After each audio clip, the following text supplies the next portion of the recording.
Hey, stop that cab. Guess who's back? Mr. Man Down, Errol Spence Jr. You clicked it because you want to hear about Errol Spence's return. Spoiler alert, I will talk about Terrence Bud Crawford in this video. So stay tuned to the end. You dig?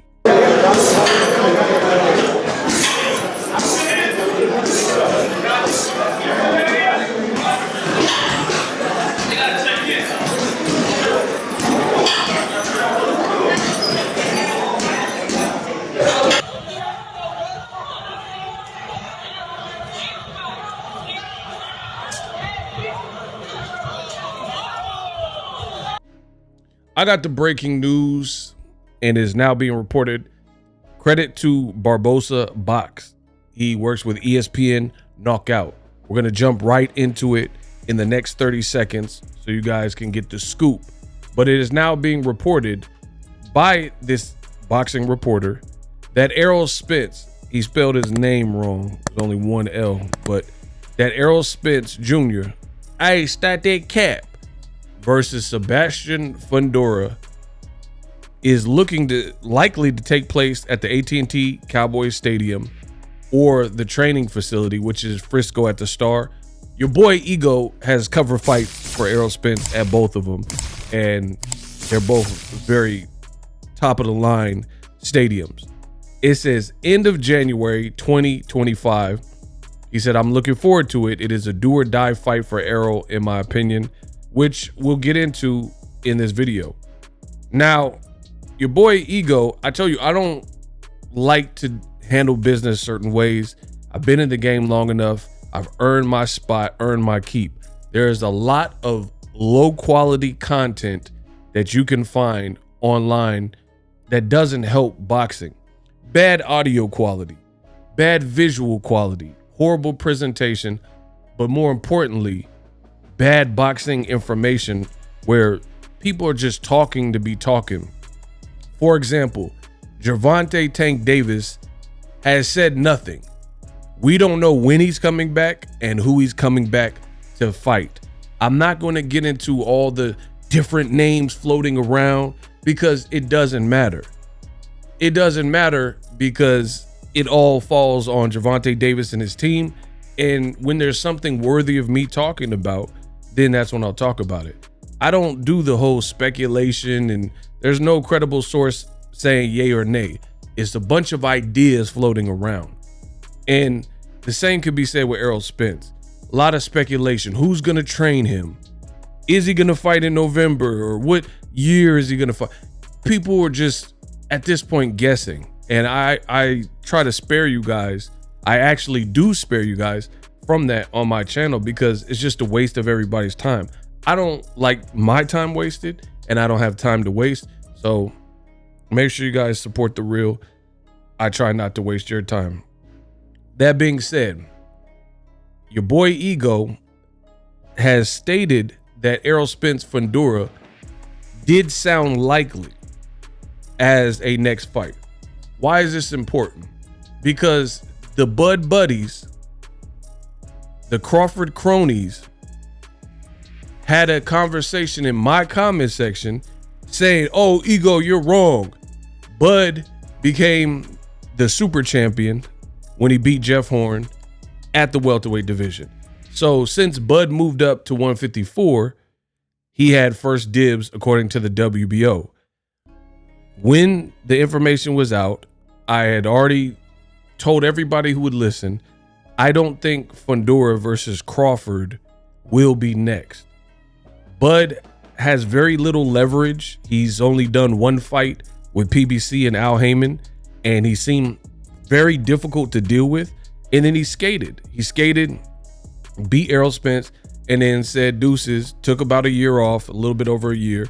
And he came back working with Eddie Hearn and Turkey Al-Sheikh.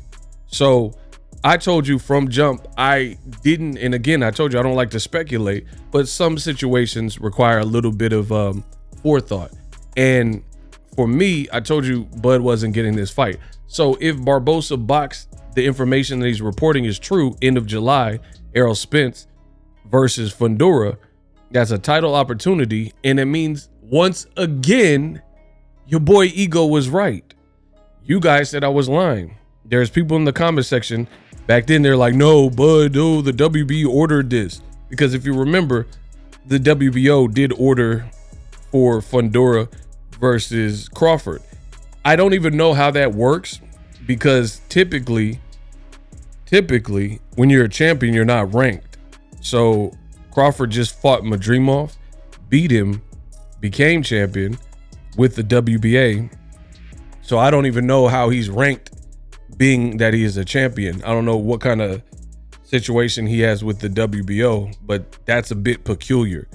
But money talks. And I try to tell you guys that. Money talks. Errol Spence, despite losing, he's the big fish. Mr. Man Down. Hey, start that cat. Yes, definitely. I definitely feel I do that, definitely. Right? He's still the big fish. He's still man down. He still has a following. And he's still with PBC and Al Heyman. Right? Meanwhile, Crawford's fighting on these turkey cards. They overshot it. They put him in a big soccer stadium. They say Eminem. There's several different levels. The devil worshiping horses' heads, human sacrifice, cannibalism, cannibals, exorcism, animals having sex with them, animals and rappers, but I don't get into that. They put Eminem on the card. They advertised that, and it still flopped. Meanwhile, Errol Spence, despite losing to Crawford, the way he's been built, the way he's been branded, the way he's moved and unified the previous division, welterweight division, he still has a following. People are like, I can't wait for Errol Spence, including myself. I can't wait for Errol to get back in the ring.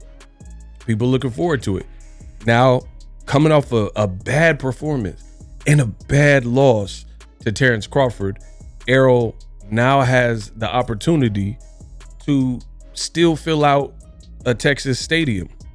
Frisco at the Star or AT&T Stadium, again, both of which I've been to, and that just goes to show you how PBC, Al Heyman, and Errol Spence and his team have navigated and branded themselves to the point where you lost, but you still have that cult-like following, versus a guy like Crawford. He won, and then he moved up and already came back before Errol Spence to 154 and got another victory, but it's pretty quiet. Like, I don't really see that much conversations about Crawford right now. And I told you, I didn't think he was going to get the Fundora fight. Errol still represents, despite the loss. He told you he couldn't make the weight good, and now he's finally moving up.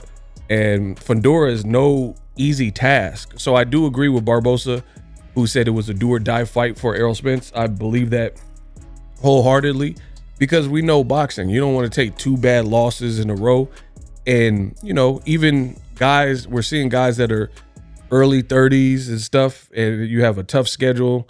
You take too many losses too soon. Boxing fans are unforgiving, you know.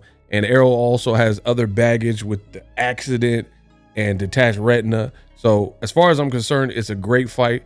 I think it'll have a great turnout. It'll represent great business, unlike Crawford Madrimov, where it had all this, you know, alleged glamour and glitz and fireworks and human billboard, all this stuff to try to advertise it. But this is just grassroots. People want to see Errol return. Fundora is an action fighter. Errol's an action fighter. I think this represents great business, but it is a very dangerous fight for Errol Spence, being truthful. But it's also dangerous for Fundora because Errol's a good fight. The big thing is Fundora always represents issues because he's just so big. He's big for the division, so you got to be prepared for that. But more to come soon. It is actually being reported by ESPN that their sources are saying that Errol Spence, January 2025. A lot of questions. We still don't know who his trainer is going to be, but I'll keep you guys posted. Stay tuned and subscribe to my channel.